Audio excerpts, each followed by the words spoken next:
Hello everyone, my name is Joe Boyle and my topic is on the mentally ill offender and the criminal justice system.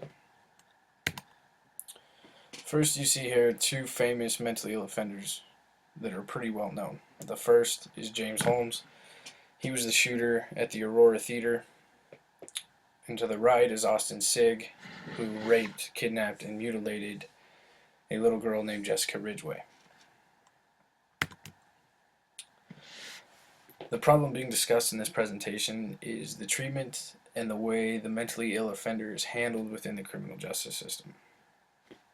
This is explained in a little funny cartoon to the left here.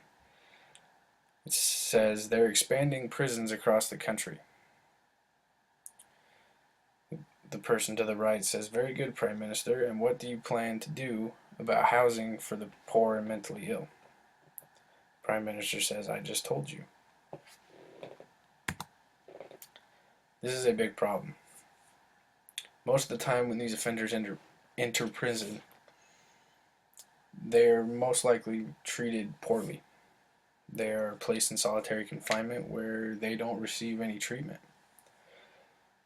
Some research suggests that it's not possible for these offenders to receive treatment while in solitary. They're in lockdown for 23 hours a day, and only 1 hour of treatment is not going to make a difference. Also, some of these offenders are serving longer sentences than the general population. Serving longer sentences in prison means less time they have to be treated. There's also a problem with lack of treatment within prisons. Most prisons don't have the means to treat the mentally ill because it's too expensive, and they don't have the time or the personnel to run the programs and help with treatment. This is just a chart showing the average sentence length in months for different types of crime. And in the chart it compares mentally ill rates to non-mentally ill rates. As you can see, the mentally ill serve longer sentences for each one of these crimes listed than non-mentally ill offenders.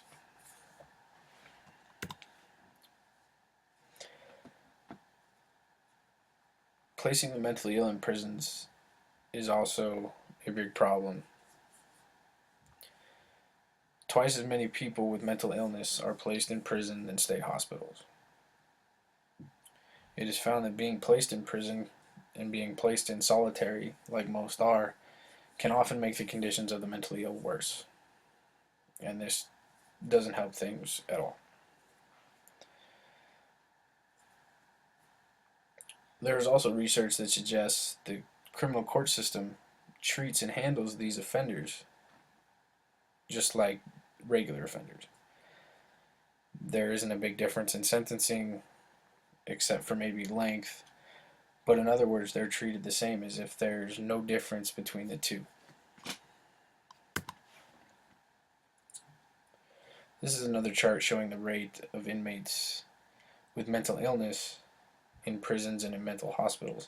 And as you can see, the population in mental hospitals has been on the decline, while the population of the mentally ill in prisons has steadily inclined.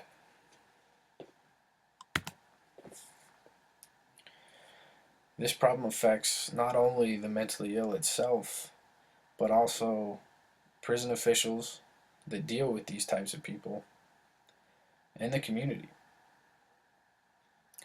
Prison officials are extremely affected by this problem because most of them, they lack the training and the knowledge to be able to deal with these offenders effectively.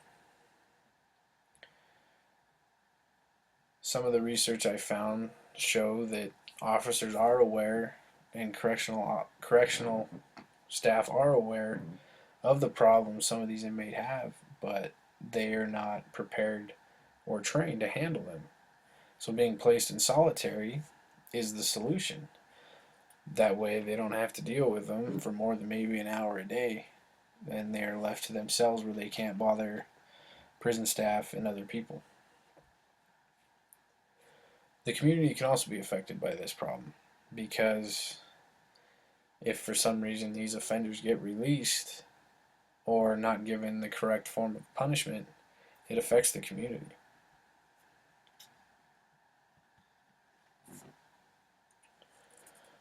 A solution I have to this problem, and I think would be most effective, is more use of mental health courts.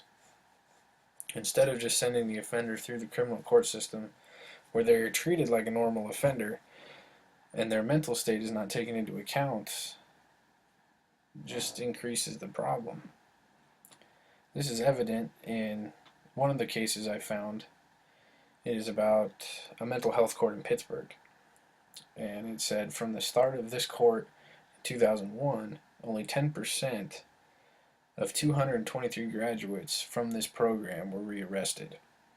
This rate was far below the percent for the national average of all defendants, showing that going through a court that recognizes people's mental state and are aware of how that affects the person and putting them into a program that may help them will decrease the rate of recidivism and thus decrease the amount of offenders in prison and state hospitals, leaving more room for people that need it. Diversion is also a good solution. Being able to divert a mentally ill offender from straight prison time and putting them into a mental health facility or treatment program to help them with their condition, well, it may not make them better, but it will help keep them out of the community and help them from being a threat to themselves and the people around them.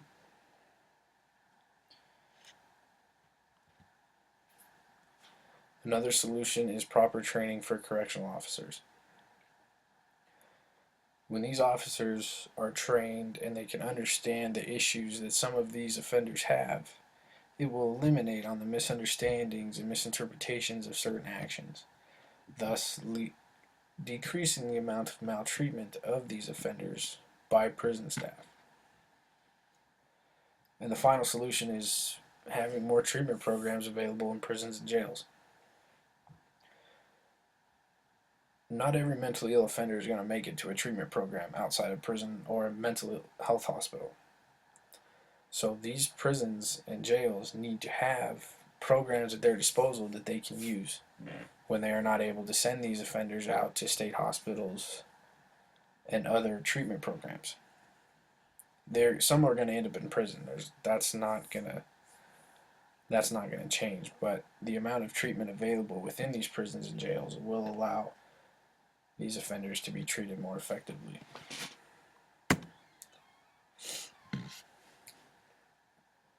In conclusion, I believe that all mentally ill offenders need treatment. They are doing these actions for a reason, whether it's mental illness or because they want to. They need treatment. I also believe that even the most violent mentally ill criminal needs to be treated, especially in the case of James Holmes. That man needs treatment. He needs to be locked up and not allowed back into society, but he also needs to be treated because he's a danger to himself and everybody around him if he's not treated properly. So the use of mental health courts and more widely available treatment programs in prisons and jails, in my opinion, will help solve this problem of maltreatment and mishandling of these types of offenders through the criminal justice system.